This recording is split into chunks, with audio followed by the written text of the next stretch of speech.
Welcome to Elselah Book's special podcast for Lent season. This is the brief on the theme of the living memory of divine provision. So we're basically looking at how worship acts as a vital memory aid, the thing that keeps our faith alive during those tough wilderness moments when God just feels completely absent. First, let's talk about the sharp contrast in Psalm 95. You might actually know it for its opening words of high praise, using this beautiful imagery of water flowing right out of a rock.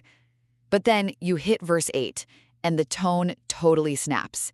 It goes straight from celebration to a really stark, urgent warning about the past.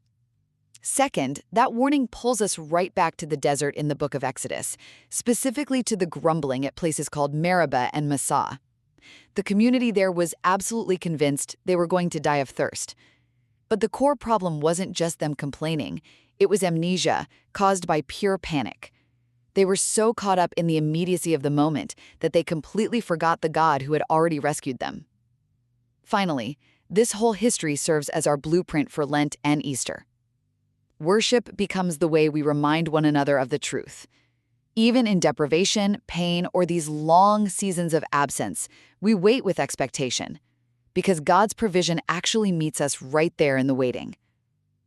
The bottom line is that while we walk through the wilderness, we really must use worship to remember God's past actions so we can confidently trust His future provision.